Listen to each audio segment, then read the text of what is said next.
my YouTube friends, for all of you who've been watching my video, I give you all kisses and of course hugs. If you just happen to be browsing YouTube and have stumbled upon my video, I hope that you like my video, and of course consider subscribing and smashing that bell button right there.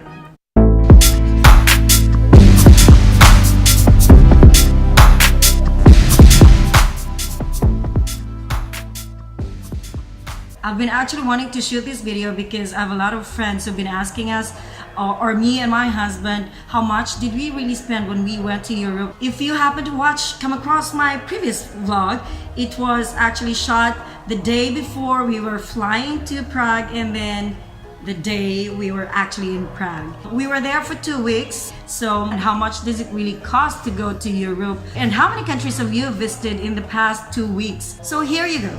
For 2 weeks, we were actually in 5 countries and 6 cities in total. We were in Prague, Czech Republic. We moved to Austria. We went to Vienna, and then we went to Salzburg. From Salzburg, we went to Venice, and then to Rome. And of course, within Rome, you'll have Vatican. And we only have spent in total, this is including airfare, food, transportation allowances, shopping money, just a bit of shopping, and of course souvenirs for friends in different countries, of course, that we went to, because we don't want to buy it all in bulk in one country, although we wanted to buy it actually in the last 2 cities we visited, which is in Venice and in Rome.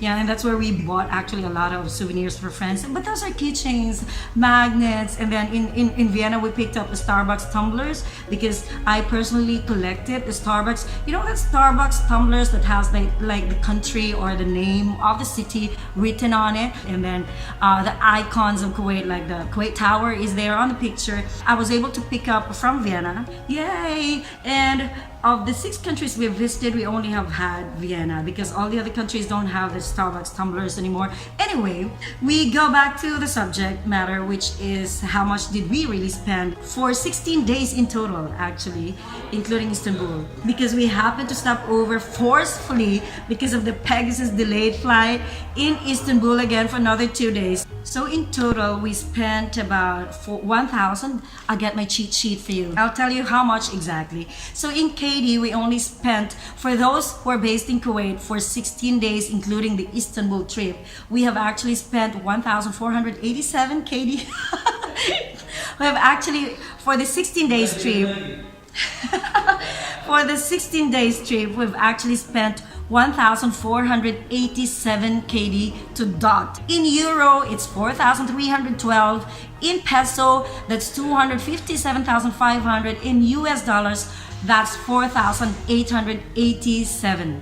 So I think that's clear now. You can actually feel how much you're actually needing to go to Europe for 2 weeks, for 5 countries and 6 cities. In the meantime, for those of you, especially in Kuwait, the Filipinos in Kuwait, who has plans of going to Europe, that's about it. 2 weeks is only 1,487. It's only about planning 6 months ahead of time so that you can make sure that you have the amount, the money that you're gonna need to be able to live in Europe on a daily basis for the next 2 weeks that you're gonna be there, that you plan to be there. In terms of the money that you are supposed to put in your bank to be able to show that in your bank statement, it's going to be safe for you to actually save 25 KD to 30 KD a day. That's including your hotel, as I said, souvenir, food allowance, transportation, your touring expenses. The total expense in a day, including your hotel, on an average is 25 KD to 30 KD. For the both of you, for 2 packs, for 2 people, which is in peso 5,200.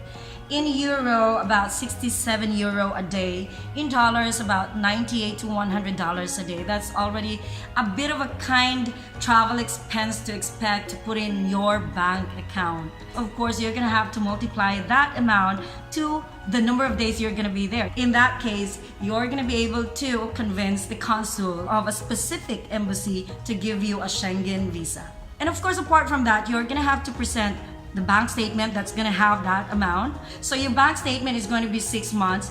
The second one is your passport, of course, the original passport you're going to have to bring with you. And of course, they're going to need photocopies of the same.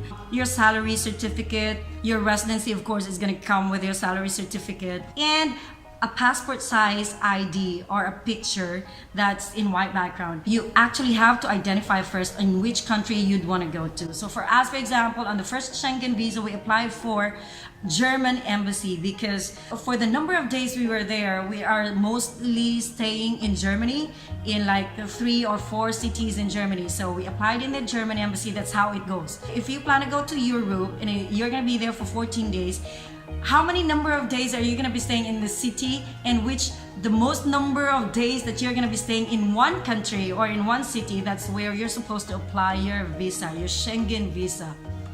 And yeah, so if you have those elements or requirements or documents already to support your application for visa, Schengen visa, you're going to be given. If you can prove in all those documents that you are coming back, like for example, we've been here for more than actually I've been here working in the same company for 15 years. That's enough reason for me to come back, because I have a big amount from the company already if I resign, right, to get back. So yeah, so you only need to prove documentation that are real, not fake, not fraud.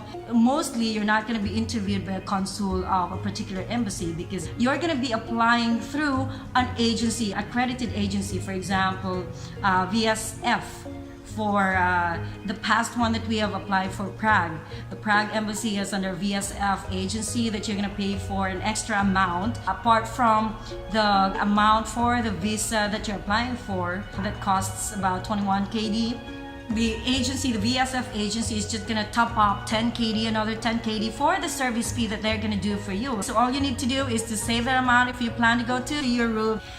And if you want to know exactly how to go about applying for a Schengen visa, you may actually watch the next video, which is soon coming up after this. Hopefully I'm gonna be able to shoot. So think about that now, and then I'll follow up that with another vlog that's soon coming out, which is how to apply for Schengen visa. And then of course I'm gonna be releasing another video of how do I apply for US visa. So that's another video to watch out for. See you on my next video, and I hope you're gonna be with me. So thank you all.